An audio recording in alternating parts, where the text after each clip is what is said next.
lan moo tax ba ñun ñu am suñu diine te ñemewuñ ko imposer ñemewuñ ko dugal ñemewuñ ko wax. naka la ñu war a def. c'est très simple yaa booy imam wax na ko waxaat ko c'est très simple nous sommes des musulmans nous sommes des chrétiens ñii ay jullit la ñii ay chrétiens la mais nañ jëlal diine bi nañ fexe ba diine bi les musulmans la majorité mais ñu dund diine àtte lañ ci chariatul islamiyya ñu dund seen diine chrétiens yi ñu àtte lañ ci seen diine.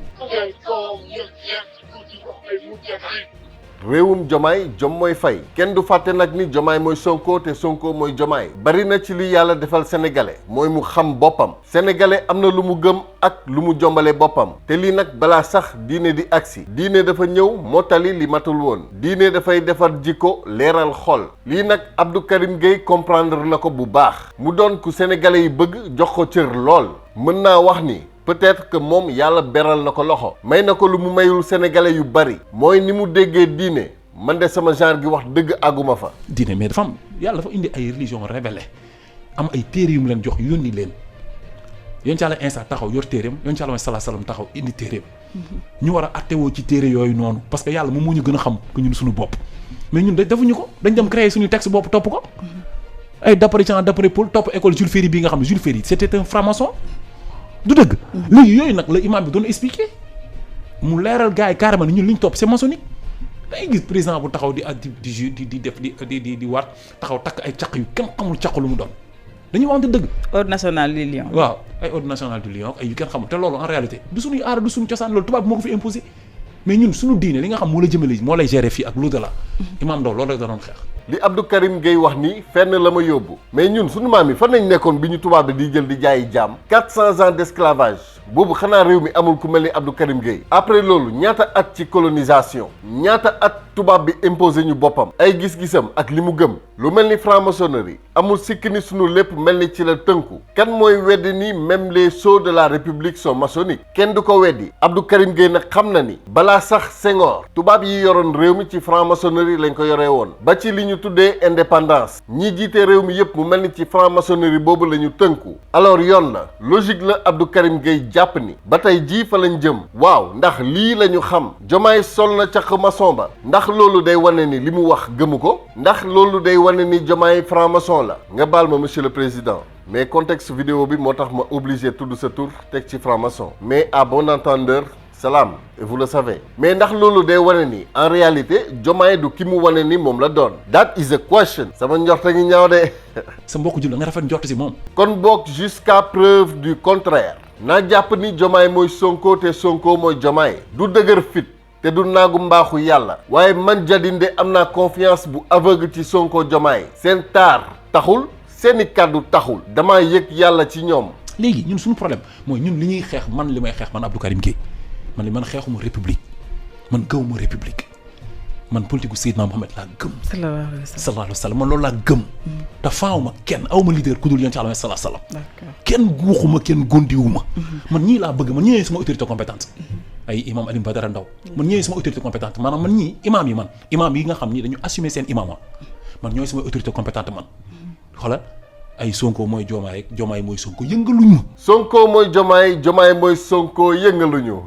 Abdou Karim Gueye ne ku mel ni njool Màkka gën gi mindeef ki nga xam ni lu fi leer moo ko taal ki rasulullahi di balee ci moom ki nga xam ni leeraayu jant bi du dara par rapport ak leeram dafay mel ni nga ne toq ndoxu suukar ci biir géej Abdou Karim Gueye kii mooy royukaayam ci politique Abdou Karim gëmul république mooy res publica ci latin ndeyum français moo ngi firi la chose publique maanaam li ñëpp bokk dafa mel ni ma ni Jadine TV moomuma ko man ak yow mi di seetaan ñoo ci bokk yam képp wàll bi ma ci am wàll boobu nga ci am alors booy seetaan vidéo yi dee koy aimé bul xaar boo ma yàggee seetaan te abonné go abonneel ndax fii sa kër la Abdou Karim Gueye nag li muy xaar man yaakaaruma ni dina am ku tolloog Ibn Abdallah leeru yaay Aminata bii képp kuy xaar ku tolloo ak moom dayoo wallaay azim di nga fi saxi reen moom politique am dafa leer delloo xel yi xol yi ak ruux yi ci yàlla ba ñu mën koo jaamu ca na mu waree damay gis des fois waa Pastef dañuy jël image imam bi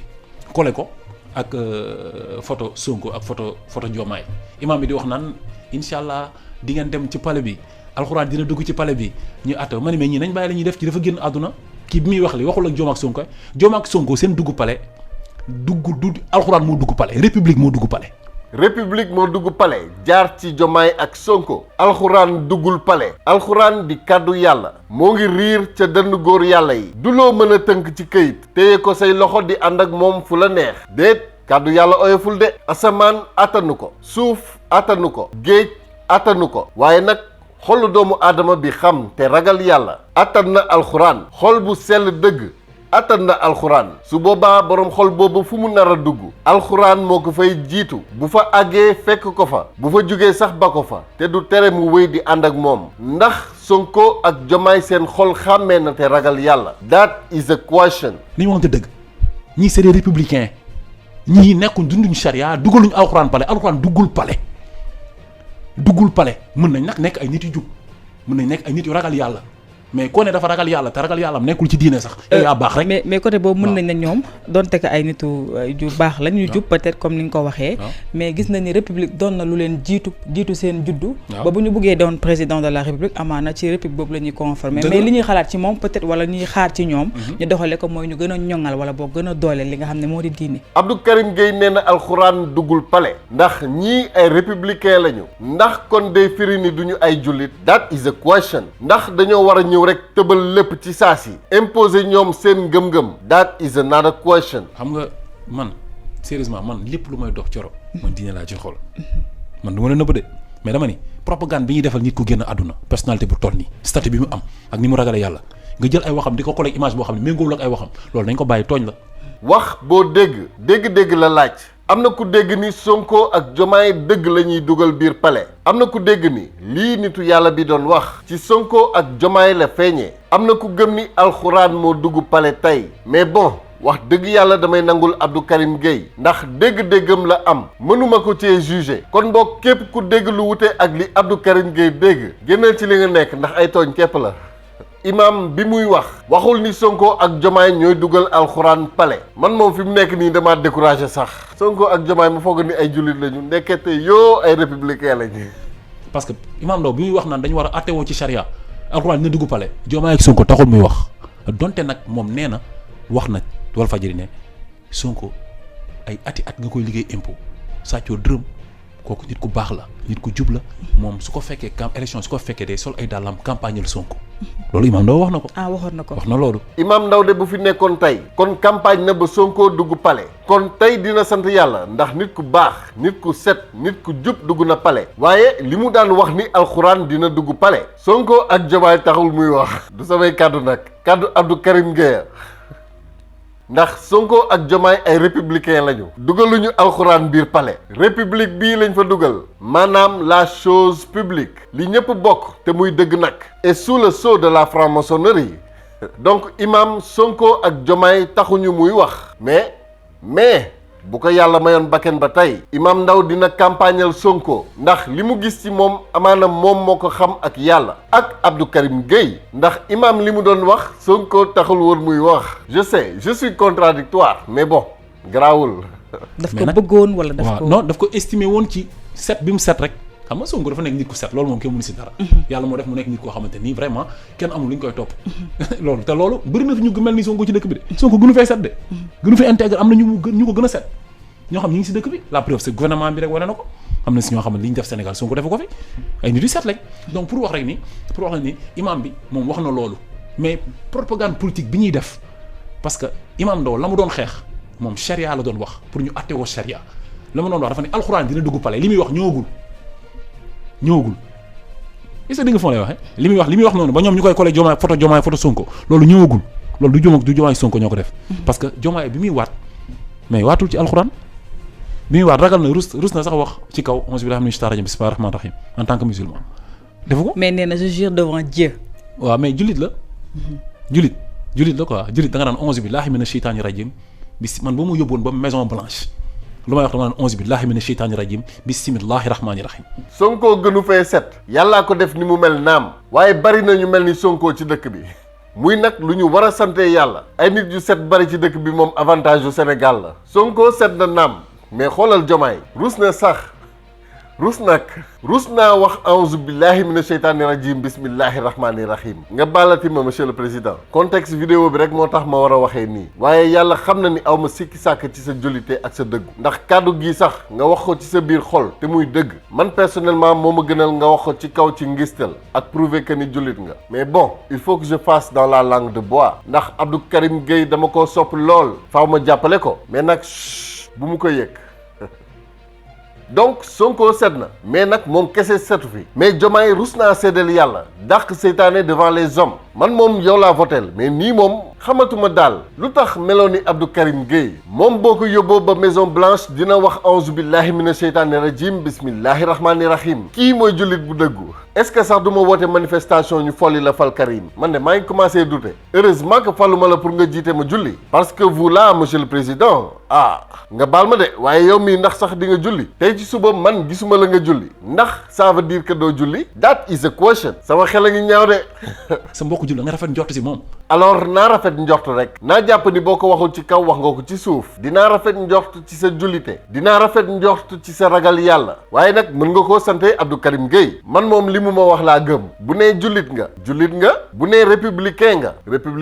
bu nee yaa dugal alxuraan pale yaa dugal alxuraan pale bu nee république nga dugal pale man daal xalaatuma li ma gëm ak li ma sentir amul solo Abdou Karim Gueye rek lay topp. amoo complexe boobu Diomaye yàqalu ko woon dara mu yor kaamil bu ndaw génnee ko ne maa ngi waat ci tamit ci alxuraan parce que waat la rek devant Dieu alxuraan mooy Dieu c'est le message de Dieu c'est Dieu le Coran c'est la communication de Dieu ci la yàlla wax boppam donc booy waat ci yàlla kay alxuraan kay mooy représenter yàlla. Diomaye waat na devant Dieu waaye waatul ci alxuraan mais alxuraan mooy la communication le message de Dieu mel ni kon boo waatee devant Dieu borom message bi waat nga ci alxuraan message bi tudd nga borom bataaxal bi mel na ni tudd nga bataaxal bi li koy jàngale nag làkk rek la lii français lii arabe lii wolof waaye yàlla moom yàlla la waaxidun yàlla franc-maçon ak yàlla jullit ak yàlla chrétien amul allahu waahidun mais nag Diomaye quand même mënoon nga ko def ci arabe au moins loolu dina prouver sunu indépendance Sénégal arabe la ñu nàmp day koy wax di prononcer français bi moom daf ñoo coloniser wolof moom dañ ko doon rek du sax làkk nag mais bon bref comme Abdou Karim Gueye nee na waat nga devant Dieu kon boog waat nga ci alxuraan doy na ma mooy loolu ci li nga gëm ngay waat mais on force personne à faire quoi que ce soit affaire ngëm-ngëm la kenn du ci forcer kenn mais ñun am nañ sañ suñu taxaw suñu position ne nañ xam ni Imam Ndao la mu doon xeex egseegul d'accord la mu doon wax du lii waaw kenn du forcer kenn dara donte imam nag li mu doon wax mandarga yi feeñ na donte sax bu fi nekkoon ba tey campagnal Sonko donte gëm nañu ni Sonko set na jub na donte yaakaar nañ ni Diomaye jullit la malgré tout ça man moom li imam wax sax dama yàlla baal naa ko teg de côté rek gëm li Abdou Karim Gueye wax li imam doon wax doon ko ñaan yàlla du lii Diomaye ak Sonko du ñu liggéeyal yàlla ci palais ba ndax liggéeyal yàlla mooy dugal fa alxuraan te ñoom république lañ fa dugal kon tubaab yi la ñuy liggéeyal ok xam naa ne di ngeen ma ne defal nànk tekk ak tey xam ni balaa ñoo mën a soppi dara faaw ñu teg ci loxo mais non maa bañ defuma ko damaa yàkkamti damaa bëgg ñu nekk ay demi-dieu Diomaye warul woon def cérémonie boobu ay naafila national lañ ko waroon def mu jiite ñu après mu jël kaamil dugal ko palais ñëpp di gis warul woon làkk français arabe la waroon làkk nañ waxante dëgg quand même. c'est-à-dire xam nga laa la expliqué yow bu fekkee ni d'abord yow déterminé wu en tant que imam jàng xam taxaw ba pare mais kan moo lay protéger il faut nga wane sa bopp mais gars ils n'osent même pas wane seen bopp wane seen bopp. foofu laay waxee. waaw léegi nag ñun man de Abdou Karim Gueye képp kuy xeexal diine man moom waxuma la sax ku xeexalul diine ñun képp ku nekk ci jafe-jafe ñun on est là ñu ngi sa wet léegi nag état jël engagement wu toppatoo wàllu religion bi te état dina ko def du ko def en tout cas ñun ñu ngi croiser ba di xool mais lépp luy wattu diine yi laa wax de la preuve man ñu ne xam ban ministère la ñuy détaché moom mooy am ci la ñuy détaché religion yi man j'aurais aimé mu am ministère chargé des affaires religieuses. gars yi ñemewuñu wane seen bopp ñoo yee de Dieu est grand mais le tubaab n'est pas petit de xam naa Sonko ak Diomaye tubaab bi lañ gën a ragal ko yàlla lii comme film li ma xaw a jaaxal ci waxu Abdou Karim Gueye mooy dafa mel ni moom dafa jàpp ni nguuru nit moo ëpp dayoo ak taxawaay nguuru yàlla ndax boo nee ci nguuru nit ci la ministère u diine war a génn rek tuutal nga diine contraire bi moo war a am maanaam ay nit yu am diine seen xol fees dell ci ragal yàlla ñu set jub te dëggu jaamu yàlla ba alxuraan di ñoom ñuy alxuraan ñooñu ñoo war a rakkam yi ni ko xëri di waxee dugg palais su boobaa même bu ñu téyewul supportu message bi moo xam aliwa la cahier wala livre même bu ñu téyewul un objet physique sax ñoo ngi ànd ak alxuraan su boobaa sama xeet wii qui ne voit pas plus loin que le bout de son nez dañuy taxaw ne ñii dugaluñu alxuraan palais il faut que nga am basira dëgg am jom teg ci aay dëgg yàlla fay la dégg xel koom la yëg nekk tuuti wax bay Bassirou Diomaye Diakhar Faye parce que Sénégal diine dafa am doole ñu jël ministère boo xam ne chrétien sax mën na ko diriger mu liggéey ak imam yi liggéey ak waa bois sacré bi culture yi ñi ñu gëm lu tax loolu parce que diine warul nekk toujours si ginnaaw kon su ma comprendre foofu ak ku nekk ak loo mënti gëmaa ñu liggéey ci ku nekk am bu dee kii lii la gëm mais ñu fexe ba ngëm-ngëm yi nekk loo xam dañ koy jox ci parce que Sénégal dëkk la boo xam dañoo gëm d'accord mais la moo tax à chaque fois ngëm-ngëm yi ñu koy def ci ginnaaw d'accord lu tax kenn du am sa ngëm-ngëm di ko bàyyi ginnaaw waaye nag dëgg la dafa jot li ñu gëm ñu yëkkati ko ca kaw yëkkati ko nag du tuutal ko ci nguur mu koy jox wàll au contraire li ñu gëm moo war a jox nguur wàll président Macky Sall lan la fi waxoon sëriñ si ay simple citoyen lañu mais citoyen ci boppam maanaam nit doomu aadama du lu simple nit ci boppam mooy représenté yàlla ci kaw suuf du message bi mooy représenté yàlla waaye ki ñuy yónnee message bi kooku mooy représenté ki yónnee message bi nit mooy xalifa yàlla ci kaw suuf àddina nag moo bindoo nii boo nee jullit bi chrétien bi ne kon man xanaa bokk ma boo nee chrétien bi jullit bi ne la kon xanaa man bokk ma société am na sax koo xam ni xamul ni yàlla am na kooku ndax da nga koy seppi ci jaamu yàlla yi boo ko nee yàlla nee na mu fatt ay noppam waaye boo ko nee amour wala mbëggeel nee na dina la dégg mbooleem doomu aadama yi am na fu ñuy fekkante fii yàlla képp a fi nekk bu ko xool yépp nangoo rek ñu xam lan mooy démocratie le gouvernement du peuple par le peuple et pour le peuple nit mooy représentant yàlla ci kaw suuf xamal leen doomu aadama yi ni leen yàlla jege su boobaa kenn du wax kenn baaxoo wala kaay ma baaxal la kenn du def lu ñaaw moromam ndax da ngay xam ni lu waay def rek boppam la ko def da koo yëgul. ni ngay taxawee teg premier ministre taxaw ne teg nga ministre chargé des affaires xaw ma lan économie wala wala chargé du pétrole wala nangam. noonu nga war a taxaw def ministère chargé des affaires religieuses. ministère chargé des affaires religieuses ak fi jamono toll ndax dina tax doomu aadama yi dellu ci yàlla. that is the question. par contre boo amee njiit bu gëm te ragal yàlla def li ko war en tant que jaamu yàlla jarul sax muy wane ni moom jullit la wala chrétien mais mu xam ni moom la ñu dénk mu am ay jikko yu baax balaa yàgg mu def diine ci dënnu jaamu yàlla yi loolu moo gën a fort ministère ci li ma yaakaar donc il faut que ñu am kuy dugal alxuraan biir palais il faut que ñu am ku mel ni Sonko wala Diomaye ok am nañ leen ba pare sax mais du ñoom mu ngi may fàttali lépp boobu waa ji di lab di ñaan yàlla pour mu làbbali ko benn gaal ñëw ne ko ma làbbali la mu ne ko déet yàlla lay xaar noonu ñaar ba ñetti gaal romb ne ko ndax ñu làbbali la mu ne déet yàlla lay xaar mu mujjee lab dee dem ci yàlla ne ko lan moo tax làbbali woo ma yàlla ne ko ñetti gaal yooyu noonu yëpp man la woon dangaa xamul xàmmee woo loolu moo la rey. d'accord mais loolu mooy dëgg mais lu tax ñu ne à chaque fois dañuy jël benn parti bu ndaw benn as bureau jox ko diine bi quoi gis nga benn affaire naa la ko coro billaahi lazi maa koy wax fii nii fekk jiitaluñu diine ci yaakaar bu tas ak lay mujj Sonko na jub ba mel ni xocc xam nga xocc ah. mooy lu jub daal. waaw d'accord. ministre yi nekk ay liggéeykat yu mag a mag parce que tey ku mel ni ay Jean Baptiste Tine kooku intégrité bi nekk ci moom c'est extraordinaire. genre nit yooyu man dama xool dafa sedd quoi dama kontaan ma xam ni vraiment lii gouvernement la. daañu ci dugg. waaw comprendre nga mais ñoom nañ baax nañ jub. mais gis nga bu diine nekkee seen ginnaaw yaakaar bu tas ak la ñuy mujjee xam nga lu tax parce que diine mooy baromètre après mooy boussole bi lay guider pour nga mën a tegu ci njub. te boo tegul ci njub ci réer ngay mujj. te ku réer rek sa yaakaar day tas. déggoo ma de. fi léegi jiitaluñu diine ci yaakaar bu tas lay mujj. Sonko na jub ba mel ni xooc. waaye nag jub boobu diine képp moo ko mën a def ci nit. kon kay bu ñu mënee seedeel nit njub ndax mënuñoo rafet njort ci ni kon ku am diine la. nit mënoo jub te diine fetee la ginnaaw. c'est impossible xanaa jub-jublu. waaye fen du béjaaw lu yàgg dëgg la. te Sonko seddal na xol yi dalal na xel yi ndax dafa war a diir mbagg gën gi mbindeef ndax ñu ni waaw mat na li mu doon ñun lan nañu bëgg exactement Abdou Karim Gueye nangu na sax intégrité ci biir gouvernement bi waaye mënul gëm ni Sonko ak Diomaye ci diine la ñu tënku donc ci yaakaar bu tas la ñuy mujj ñun ñëpp c'est logique. fekk yàlla jiituwul dañuy tardé te ñi ma gis ni ñi jiitaluñu yàlla dañ ko bëgg yàmmale seen biir xol di ko dund ñi ngi dund yàlla nag ku nekk ni nga ko war a dundee dëgg la mais diine dafa war a jiitu ci kanam primé dafa war a am benn ministère boo xam ne chargé des affaires religieuses ñu dem jëli sax même bu dee évêque bi wala benn prêtre boole koog benn imam wala kilifa diine bu nekk yónnee benn ndawam ñu toog ministère bi ñu yittee ko dem ci bois sacré bi jël fa kenn ñu toog ci ngëm-ngëmu nit ñi ñuy toog jël ko jiital ko. Abdou Karim Gueye heureusement bi mu nee ci li mu gis moom nee na ñii jiitaluñu yàlla balaa nit di wax loolu nag xanaa day fekk mu mën a gis yàlla ak ay bëtu boppam du ma ko ci juger ndax peut-être que ni gis na ba xam ba xàmmee yàlla moom mooy ëwal ak aaxir zahir ak baatin kon bu nee gisu ko rek gisu ko moom la concerné mu ñëw tamit ci beneen gis mooy gis bi bëtu xol di gis loolu moo koy permettre mu ne ñii ñoo ngi dund yàlla seen biir xol loolu moom basiira moo la koy may gis bu sell ak njort bu rafet ba sunu borom may la ngay gis li nekk ci xol yi nee na nag foofu ñoo ngi dund yàlla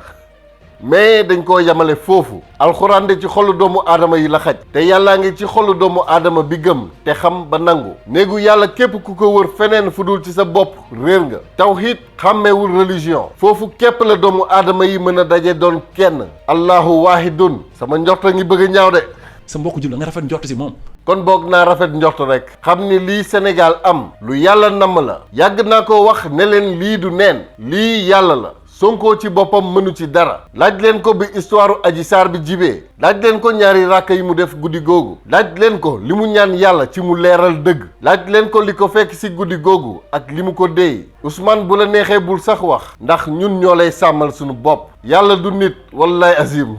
ku ko jéem a tënk yaa tënku yàlla kenn moomu ko ba koy tënk sañ na jël li gën a baax génnee ci lu bon jël li gën a bon génnee ci lu baax yàlla moo sañ a fekk luy dund mu génnee ci lu dee moo sañ a fekk lu dee mu génnee ci luy dund kii mooy sunu borom ëwal la aaxir la zahir la baatin la lu jar a bàyyi xel ñu jiital alxuraan parce que mooy majorité Sénégal jiital Bible pour les chrétiens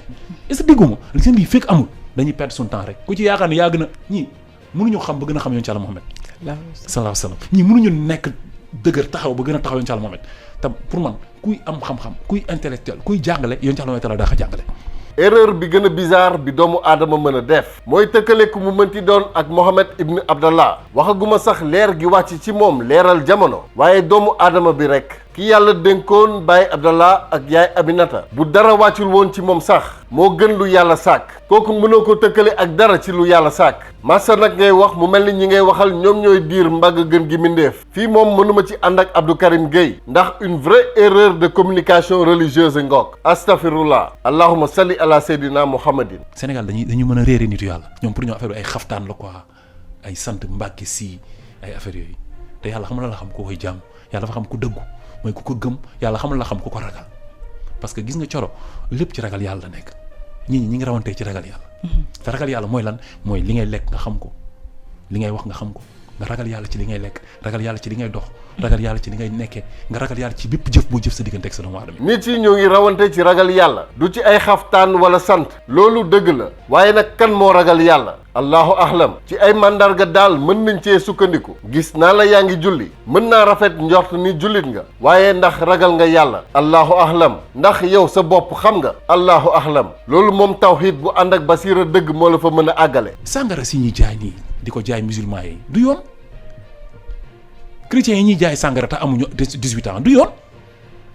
Sénégal jigéen day dem jaayi boppam yor kartam bu ko police jàppee mu ne ko won ko kartam mu ne ko légal nga te légalité boobu loolu amul États-Unis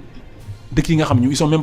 pas majoritaires ci benn religion. la loi des hommes moom moo ni mel loi divine nag moom leneen la moo tax nit boo ko bëggee yar dëgg xamal ko soo ko xamalee li nga koy xamal moo koy tere di ko digal su boobaa jullit bi xolam fees dell diine du jëndi sàngara man de sañ naa teg sama loxo ci kaamil alxuraan waat ni jomaay mësul jëndi sàngara même bu ma ko gisul waaye sama njort rafet na sama xel dal ci julliteem ak ragal yàllaam man de wóolu naa ko ci dénk ko sama réew ni ma ko defee te bari naa ci ay morom ndax bu doon man rek du sori waaye noonu laa gëmee ni xolam alxuraan moo fay riir gëm naa ni bu yorul kaamil sax mu ngi ànd ak alxuraan fu mu jëm te li ma leer mooy sama yaakaar du tas yaqiin laay waxee sunu borom képp laay jël seede nit képp la mën na xëy suba rek soppeeku waaye du moom laa wóolu ci boppam yàlla laa wóolu ci boppam moo tax sama xel dal ci moom Bassirou Diomaye Diakhar Faye wan exhibit ngeen baal ma ci publicité bi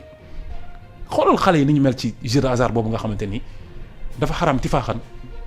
ñu jël comédiens yi jël ñëpp dugal leen ci jox leen xaalis influenceur rek artistes yëpp fay leen xaalis ñuy lekk xaalis bu lewul di naan traité askan yi parce que xaalis boobu parce que xale yi lu ñu am dañuy dem jouer ko affaire boobu dafa am benn affaire bu ñu jouer ci booy yi ñu nekk ay loser lu ñu am defee ko boo dee dañuy dem ba mujj gi di jël alalu jàmm di ko si def. Monsieur le Président Bassirou Diomaye Diakhar Faye man moom personnellement dama lay woo ci lii moom dëgg la mbirum carte xaalis ay sociétés yu kenn xamul fa ñu jóge utiliser suñu influenceurs yi ñu leen di publicitéel ñu naan la sama code promo lii la boo duggee désactiver sa VPN di nga am bonus yow jouekat bi bu la Mahfouz par exemple waxee que ni di nga am bonus yu 100 000 francs da ngay yaakaar ni xaalis booy moom la alors que haram ons la rek dañ la koy nappee ni jën boo ci duggee di nga fa bàyyi lu ëpp million influenceurs yi ñuy utiliser nag dañuy doon ñoo xam ni seen poche moo leen di gënal loo gis li jëntewuñu lu muy yàq ci jeunesse bi Mahfouz nit ci dañoo dal ci kawam ba sonn mais contrat lay doon piège lay doon pour ñu génn ci sax ñoom seen bopp problème la mais ku mel ni Mahfouz ak ñeneen góoma ni bëgg nañ ci génn mais au moins moom saa yu koy def léegi di nga gis ci kanamam gêne loolu diine da koy tere dafa xaram ti faaxan te ñu koy promouvoir télé yeeg ñëpp moom la ñuy publicité di ko promouvoir ku nekk di jël xaalis bu lewul di ko lekk te lewul dafa xaram ci faaxan te xale yi xamuñ ko man mii sama chaîne YouTube boo amee ay plus de 1000 ay vues yu bari ay 100 et quelques mille vues rek dañ lay contacter ne la léegi boo bëggee ñu defal la partenaire ngay am xaalis may leen man nii du ma ko lekk. fii nag la ñu waroon tàmbalee maanaam les maux de la société ñu duut ci baaraam signalé ko nguur gi donte sax gëm naa ni ñoom it gis nañ ko te naqari na leen waaye ñu wan leen ko ñu mën cee bàyyi xel xool naka la ñu mën a sauver jeunesse bii waaye nguur toog dëjoogul ñu tàmbali koo sànni xeer day tax du xamati sax fu mu war a taxaw heureusement loolu du dal nguur gi ndax xam nañu li leen war. dafa xaram waxuma ko pour titre mais dama ko wax pour dimbali samay mborom ñu comprendre ni lu xaram dafa xaram ñu jël loterie nationale sénégalaise moomale ko sénégalais yi mu xaram ti faaxat nga dem grande mosquée ñu taf fa affiche l'ONAS ne day yóbbuwaatee Màkka déggoo ma de mais c'est que yooyu pour nga mën a comprendre def discernement ci yooyu noonu mooy nga xam sa diine nga xam ni république bii nii baaxul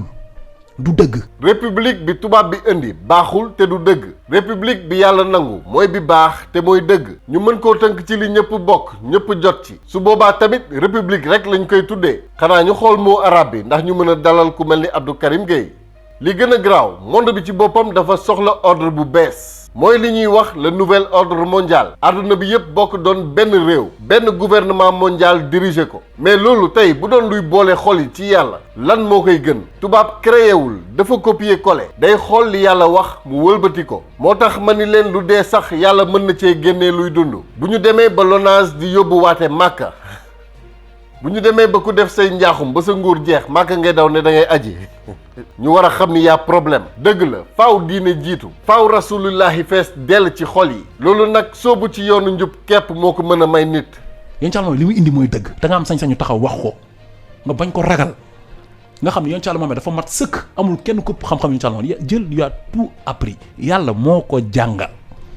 ku yàlla jàngal nga mokkal ku yàlla jàngal nga mokkal ku yàlla xamal tamit nga xam ndax yàlla mën na wala sañ naa jàngale wala xamale ba tey that is the question man de gëm naa ne yàlla mën naa jël ku mel ni Jadine ubbi xol ba raxas ba mu set sol ci diine ba mu jub ni xocc yonent bi juumul ci njàngaleem yàlla moo ko jàngal yàlla du yónni ko matati kon ñii bu ñu ñëwee nekk ay jullit ba pare defuñ dara ci religion bi bëgg teg république bi di ko jaam waxi ñaan république di waat mooy kon yonent bi matul woon astafirullah ci ni mu ko waxee sànq erreur ak réer mënul weesu tëkkale yonent bi ak ku mu mënti doon dinañ roy ci moom naam waaye roy du mës a niroog pire Ousmane Sonko Diomaye ak mbindeef buy nooyi Mohamed Ibn Abdallah moo ko gën koo mat kenn warul natt matu yonent bi ci matadi jaamu yàlla bu mu mënti doon sa mbokku jullit da ngay rafet njort si moom exactement sa moromu jullit da ngay rafet njort ci moom kon boog Abdou Karim Gueye ñoo ngi lay xaar foofu dimbali ñu ànd ak sunu yaakaar Diomaye ak Sonko bu ñu waree askan bi yàlla moo leen di toroxal bëccëgu ndar kàmb ñoom loolu xam nañu ko te seen toroxal mooy yées bu keneen ku mu mënti doon gëm naa ni ragal nañu yàlla loolu rek doy na kon lu tax ñoom ñu nekk ay jullit imam bi lii la doon discours kon nañ accepté nañ bàyyi photo imam bi ñuy collé ak ay Diomaye ak Sonko imam bi li muy wax yegg seegul bien vrai que nag dëgg la Sonko nit ku baax la Diomaye nit ku baax la am nañ ci yaakaar am nañ yaakaar ci lii ñun ñëpp dañu campagne xeex pour ñoom ñu jël réew mi pour rupture am ci système bi fi nekkoon pare ni c'est pas fait en un jour que ñun ñu ngi leen di soutenir bu baax di ñaan yàlla mu sotti mais nag imam bi li muy wax ñun ñoo koy xeex Sonko xeexu ko Diomaye Faye xeex ñun ñoo koy xeex man ak Cheikh Oumar Diagne ñoo koy xeex ñun charia lañ bëgg imposer Sénégal tout en restant en respectant les autres religions déggoo ma de ñu bañ ñu jaxasee ak àdduna ñun loolu la ñuy xeex ñun discours Yonent Yàlla Mohamed la ñuy teg ci table ci. man daal damaa commencé yaakaar ni erreur lañ def ci li ñu fal Diomaye ak Sonko ndax li taxoon Imam Ndaw ne Sonko lay campagnal bu ko yàlla mayee bakken Sonko nekku ci d'après Abdou Karim Gueye mooy xeexal diine dëgg ngor jom valeur yooyu nga xam ni mooy tax société defaru ñaar képp ñooy xeexal islam ci mim réew Abdou Karim Gueye ak professeur Cheikh Oumar Diagne ndax ñoom charia la ñu bëgg imposer ci réew mi tout en respectant nag yeneen gëm-gëm yi maanaam laïcité daal enfin non du laïcité charia islamique la non si loolu mooy laïcité voilà bref en tout cas Diomaye ak Sonko dugaluñu alxuraan palais république lañ fa dugal charia lañ fa waroon dugal mais démocratie lañ fa nar a indi wala laïcité bref. mais tubaab bi xam nga si la nekk coro tubaab yaa ngi ci débat wu nan la ñuy def ba légaliser homosexualité partout dans le monde. parce que dañu gis récemment ay boo demee di def ay fiche di remplir. du ñu wax homme wala femme. fi sexe bi di nekk nga baal ma ci kàddu dañu naan genre. waaw loolu ñoom loolu def nañ ko de manière boo xam ne c'est très légère ba am ñu bëri ñoo xamante ne jaaxal. genre moom loolu ñii sax dindi nañ ko. ñii dindi nañ ko quoi may mën a jéy moom mooy ministre chargé des affaires xam sa def femme voilà donc peut-être mais defuñ ci genre dindi nañ ko dindi nañ ko gis naa ko quoi mais xam nga genre moom mooy góor jigéen rek kon bokk ñoo ngi ci yoonu njub ndax mbirum góor jigéen moom ku ko dindi ci réew rek daa fekk nga bëgg réew ma baax kon bokk bravo au nouveau régime ñeme nañoo jël décision bu ni toll tey nag ñaan yàlla gën leen dooleel Abdou Karim Gueye nag xam naa ni bu nekkoon keneen vidéo bi mënoon na gën a agressif mais bon gis nañ taxawaayam ci réew mi je lui dois respect pour ça waaye man sam bopp bés bi ma koy mere dëgg ci mbirum góor jigéen yooyu la boobu mu doon wax ni Sonko da ci war a jël position wax ci taxawaayam ba yow booy déglu boo comprendreul day mel ni Sonko lobby yooyu ñoo ko ngemb comme ay milliers de sénégalais ma am ci lu ma metti lool réagir ci à ma manière en tout cas lu ci ëpp lu sénégalais yi di wax Abdou Karim Gueye depuis ay at mooy na dal te tey nitu dëgg la naam nitu diine la naam waaye nag li bay ñam di cëppi-cëppi gaynde lekk na ko ni cell diine day dalal xel day dalal xol doo wax ak émotion da ngay wax ak raison yàlla mooy as-sabuur le patient mooy 99e turu yàlla lii ku ci jàngul dara doo nit état yëpp ak melo yëpp jaar na ci balaa moo agsi ci sabuur moo am kàttan moo am mën-mën bu ko neexoon ci ñaari seconde lépp sotti waaye nag dafa am ay plan nit boo ko wóoloo dénk ko sax war nga ko déglu massa nag yàlla mi sàkk jël benn mbir boole ci ay millions de xol war nañ cee am jàngat yu yaatu en tout cas Sonko mooy Diomaye Diomaye mooy Sonko du waxantu à bon entendeur